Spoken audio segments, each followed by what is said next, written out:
السلام علیکم۔ صحیح بخاری کی حدیث ہے ان رسول اللہ صلی اللہ علیہ وسلم قال حجبت النار بالشہوات وحجبت الجنت بالمکارہ۔ رسول اللہ صلی اللہ علیہ وسلم نے فرمایا دوزخ خواہشات نفسانی سے ڈھک دی گئی ہے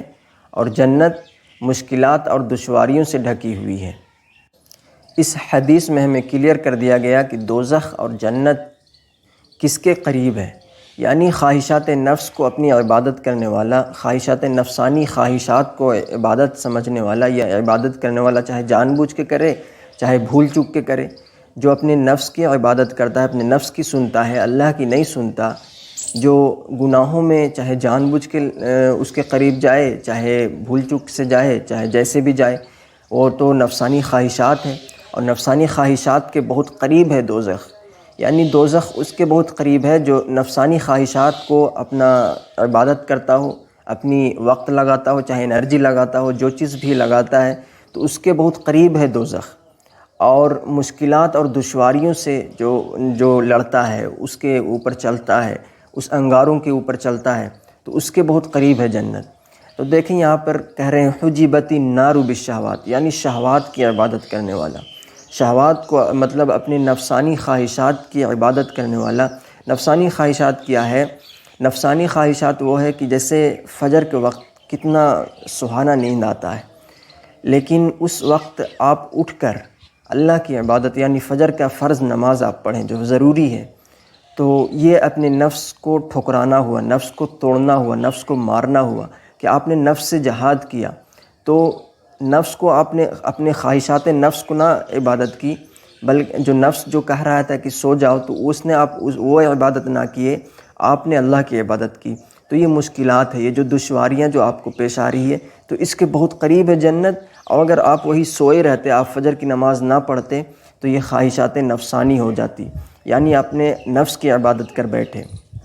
تو اس سے آپ کو کیا ہوتا کہ آپ دوزخ کے بہت قریب چلے جاتے۔ اس لیے چلے جاتے کیونکہ خواہشات نفس، یہاں پہ کہہ رہے ہیں حضور صلی اللہ علیہ وسلم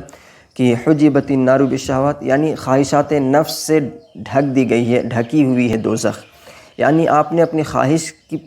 جو اپنے نفس کی سنی، آپ نے اللہ کی چھوڑ کر اپنی جان کی سنی، تو یہ آپ خواہشات نفس کی عبادت کر رہے ہیں، تو اس سے آپ دوزخ کے بہت قریب چلے جاتے ہیں۔ لیکن آپ نے اگر کوئی سا بھی نیکی کرتے ہیں، نیکی میں مشکلات اور دشواری آتی ہے، اور اگر جو بھی آپ زندگی سے لڑ رہے ہیں، چاہے آپ کو جو تکلیف و غم پہنچتا ہے، تو اس کے بہت قریب ہے جنت۔ جنت یعنی دشواریوں سے ہے، مشکلات سے ہے۔ یعنی اس دنیا میں جو بھی نیکی کرنے میں مشکلات پیدا نہیں ہوتا، نماز پڑھنے میں تکلیف نہیں پہنچتی، جان کو تو تکلیف پہنچتی ہے کہ وقت بھی لگ رہا ہے، اپنا انرجی بھی لگتا ہے، لیکن وہ ضروری ہے کیونکہ وہ عبادت اللہ کی عبادت ہے، ہم اپنے کیونکہ وہ ضروری ہے۔ تو یہ ہوا کہ مشکلات ہوا، جو دشواریاں ہوا، یا صرف نماز ہی میں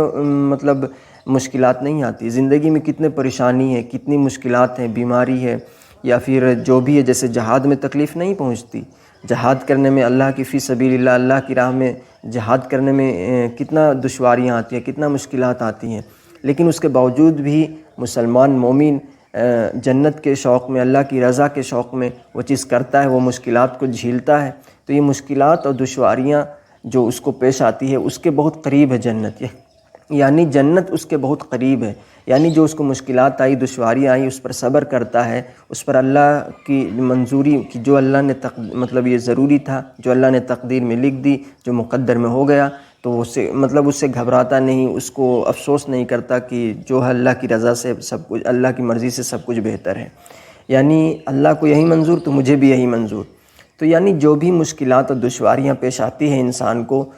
تو اس کے بہت قریب ہے جنت، یعنی آپ جنت کے بہت قریب ہیں۔ آپ مشکلات میں اور دشواریوں میں، مطلب غم میں، تکلیف میں آپ صبر کرتے ہیں اور اللہ کی رضا حاصل کرتے ہیں